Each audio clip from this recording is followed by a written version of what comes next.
प्रिय विद्यार्थियों, आज हम अध्ययन करेंगे व्यष्टि अर्थशास्त्र कक्षा 12 यूनिट सेकंड उपभोक्ता का व्यवहार। इसके अंदर पार्ट 2 है उपभोक्ता का संतुलन। इस पार्ट में प्रश्न 1 2 नंबर का आता है, एक 4 नंबर का आता है, एक 6 नंबर का आता है। तो 4 नंबर का सटीक प्रश्न बनता है तटस्थ वक्रों की विशेषताएं बतलाइए। तटस्थ वक्रों की विशेषताएं, तटस्थ वक्र का ढाल ऋणात्मक होता है। पहली बात है ये बाएं से दाएं नीचे की ओर झुके होता है। इसका कारण यह है कि अगर उपभोक्ता को समान संतुष्टि के स्तर पर रहना है तो किसी एक वस्तु की मात्रा को घटाने पर ही वे अन्य वस्तुओं को उपभोग को बढ़ा सकता है। तो यह आपके पहली हो गई इसकी विशेषता। तटस्थ वक्र न तो क्षैतिज और न ही सरल रेखा और न ही लंबवत होते हैं। तटस्थ वक्र न ही धनात्मक ढाल वाला होता है। कहने का मतलब है ये जो पहला आपको चित्र दे रखा है ये ऋणात्मक ढाल वाला है। उसके बाद ये जो क्षैतिजाकार है जिसमें y वस्तु स्थिर है, x बढ़ती है तो संतुष्टि रह नहीं सकती।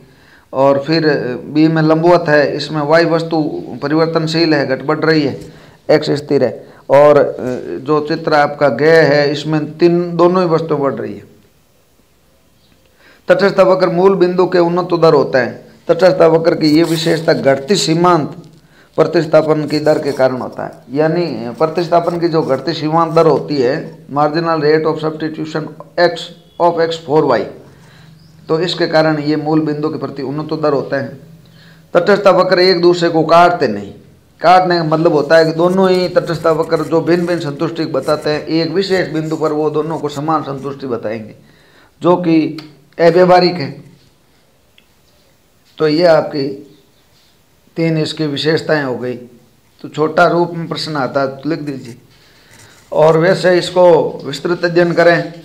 तटस्थ वक्र का ढाल ऊपर बाएं से नीचे दाईं ओर होता है, अर्थात तटस्थ वक्र ऋणात्मक ढाल वाला होता है। चूंकि एक वस्तु की मात्रा बढ़ाने पर दूसरी वस्तु की मात्रा घटाने पर ही संतुष्टि समान रह पाती है, ऐसे अन्यथा रह नहीं पाती। तो ये आपका चित्र हो गया। तटस्थ वक्र मूल बिंदु के प्रति उन्नत दर होते हैं, कॉन्वेक्स टू ओरिजिन होता है। तटस्थ वक्र के उन्नत दर से अभिप्राय मूल बिंदु की ओर इसके अंदर को झुके होना है, यानी बोबिंग इनवर्ट्स है। मूल बिंदु की ओर इसके अंदर को झुके होने से ये सीमांत प्रतिस्थापन की ह्रासमान या घटती हुई होने के कारण है। मार्जिनल रेट ऑफ सब्स्टिट्यूशन सीमांत प्रतिस्थापन की दर। तो ये देखो इस चित्र के अंदर ये आपके जो इसमें त्रिभुज बनाए हैं, इन त्रिभुजों में जो सभी त्रिभुज है इनका आधार समान है लेकिन लंब उत्तरोत्तर घट रहा है। तो ये आपके सीमांत प्रतिस्थापन की दर के ये घटते हुए कारण ये इस प्रकार होता है। दो तटस्थ वक्र एक दूसरे को न तो छू सकते हैं नहीं काट सकते, क्योंकि प्रत्येक तटस्थ वक्र संतुष्टि के एक स्तर को व्यक्त करता है, जबकि दो तटस्थ वक्रों के कटान या स्पर्श बिंदु पर दोनों तटस्थ वक्रों से भिन्न भिन्न संतुष्टि स्तर को बताया जाता है, जो कि अव्यवहारिक है। यानी एक बिंदु पर, यानी वस्तुओं का एक संयोग है, कॉम्बिनेशन, उस पर तो एक संतुष्टि मिलेगी, जबकि दो अगर काटते तो वो अलग अलग बताते थे, अव्यवहारिक हो गई बात। ऊंचे तटस्थ वक्र संतुष्टि का अधिक स्तर को प्रकट करता है, क्योंकि वस्तुओं की उपभोग मात्रा बढ़ती है। ये ऊंचा तटस्थ वक्र है, तो इसमें देख लीजिए आप ए से बी जाता है, इसका मतलब एक वस्तु की मात्रा तो बढ़ती बढ़ती है। तटस्थ वक्र अक्षों को स्पर्श नहीं करते, क्योंकि अक्ष को स्पर्श करते ही दो वस्तुओं का प्रयोग न होकर एक वस्तु का प्रयोग रह जाता है। जैसे एम बिंदु है वहाँ जो है आपके एक वस्तु का तो प्रयोग हो सकता है लेकिन दूसरे का प्रयोग नहीं हो रहा। तटस्थ वक्र का एक दूसरे के समांतर होना आवश्यक नहीं है। ये एक दूसरे के समांतर होना जरूरी नहीं है। यदि दो वस्तुएं पूर्ण स्थानापन्न है तटस्थ वक्र सीधी रेखा होगा। बहुत अच्छी बात है। अगर दोनों वस्तुएं परफेक्ट सब्स्टिट्यूट्स है तो तटस्थ वक्र है वो एक सरल रेखा होगी। यदि दोनों वस्तुएं पूरक है तो तटस्थ वक्र समकोण होगा। दोनों वस्तुएं अगर कंप्लीमेंट्री सप्लीमेंट्री है तो ये जो है वो वक्र है तटस्थ वक्र समकोण लिए होगा। तो ये आपका इस प्रकार का प्रश्न हो गया। तटस्थ वक्रों की सारी आपको विशेषता हो गई। अब बात आती है बजट रेखा किसे कहते हैं। बजट रेखा का गणितीय समीकरण लिखिए। Budget line, price line. Budget रेखा दो वस्तुओं उन विभिन्न संयोगों को बताती है जिससे उपभोक्ता अपनी सीमित आय और दोनों वस्तुओं की कीमतों को दिए होने पर प्राप्त कर सकता है। यानी बजट रेखा दो वस्तुओं के उन विभिन्न बिंदुओं का बिंदु पथ है जहां उपभोक्ता अपनी सीमित आय और दोनों वस्तुओं की कीमतों के प्राप्त दिए हुए होने पर वो प्राप्त कर सकता है। अगर बाजार में n वस्तुएं हैं, इनकी कीमतें P1, P2, Pn से ये दी जा सकती है, तो उपभोक्ता की आय m है, तो बजट जो समीकरण ये बनेगा इस प्रकार, m is equal to P1 multiply x1 plus P2 x2 plus P3 इस प्रकार x3 Pn xn, या ये P1, P2, Pn वस्तुओं की कीमतें हैं, x1, x2, x3 ये उपभोग की मात्रा है। बजट रेखा का ग्राफ बनाने तो हम दो वस्तुएं x और y लेते हैं जिसकी प्रति इकाई कीमतें Px, Py से दी जाती है, तो बजट समीकरण या बजट रेखा निम्नानुसार दी जा सकती है। अगर दो वस्तु लेते हैं तो कहने का मतलब है x वस्तु पर किया गया व्यय प्लस y वस्तु पर किया गया व्यय दोनों को जोड़ देते हैं तो वो बजट के बराबर होता है, x into Px plus y into Py is equal to m, यानी मनी। बजट रेखा ग्राफ पर निम्नानुसार बताया जा सकता है, यानी इसको ग्राफ में ऐसे कर सकते हैं कि एक ही वस्तु पर व्यय किया जाए तो एक बिंदु A प्राप्त हो जाएगा, दूसरा अगर x वस्तु पर पूरा खर्च किया जाता है तो B बिंदु प्राप्त हो जाएगा, दोनों को जोड़ देते हैं तो ये आपके इस प्रकार की बजट रेखा हो जाती है। ये अभी बजट रेखा है, इस पर प्रत्येक बिंदु पर जो व्यय है वो स्थिर है। बजट प्रतिबंध है, बजट प्रतिबंध ये है कि x वस्तु पर व्यय प्लस y वस्तु पर व्यय या तो बजट के बराबर होगा या उससे कम होगा, यानी P1 x1 यानी x वस्तु की मात्रा को उसकी कीमत से गुणा करता है तो उस पर व्यय आ गया x1 plus P2 plus x2 ये आ गया, तो ये क्षमता उपभोक्ता का बजट प्रतिबंध कहलाती है।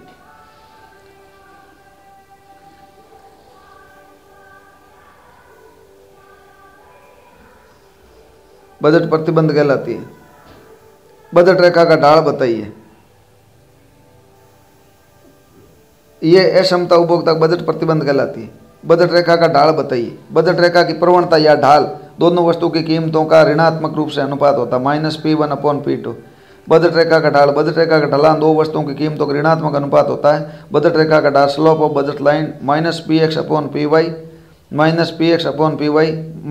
-Px/Py ये इस प्रकार लिख सकते हैं। बजट रेखा में परिवर्तन किन कारणों से होता है समझाइए। बजट रेखा या कीमत रेखा का स्थानांतरण या खिसकाव।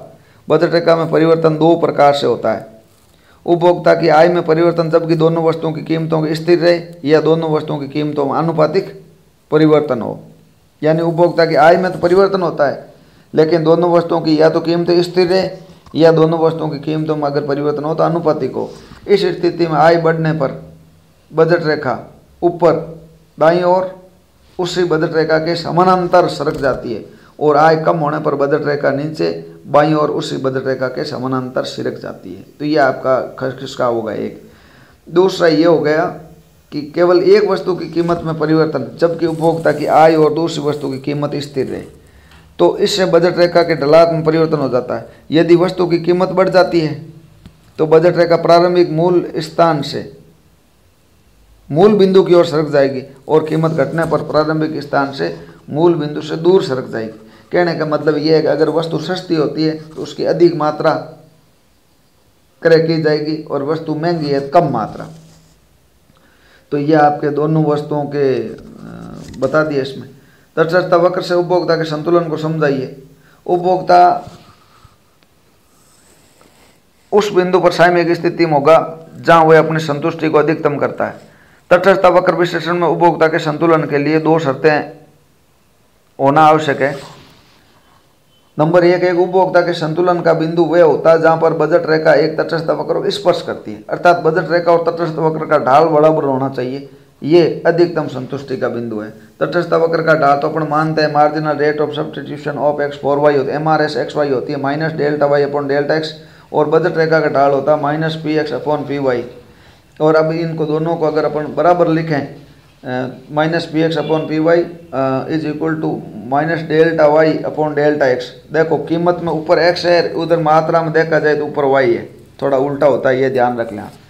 वज्र गुणा करते हैं तो Px Δx plus Py Δy minus से माइनस कैंसिल हो जाएगा।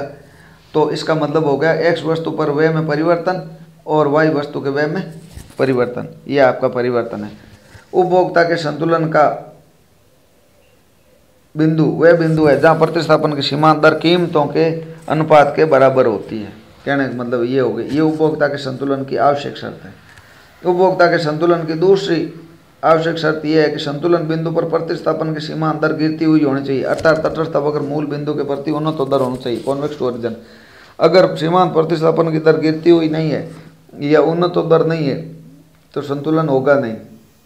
उपभोक्ता के संतुलन का चित्र द्वारा स्पष्टीकरण। उपभोक्ता के संतुलन का पता लगाने के लिए तटस्थ वक्र व बजट रेखा को ग्राफ में साथ बनाया जाता है। जो तटस्थ वक्र मूल बिंदु के जितना समीप होता है वह कम संतुष्टि के स्तर को सूचित करता है, जबकि मूल बिंदु से दूर के तटस्थ वक्र संतुष्टि के ऊंचे स्तर को बताता है। बजट रेखा के दिए हुए होने पर उपभोक्ता उच्चतम तटस्थ वक्र को प्राप्त करने का प्रयास करता है।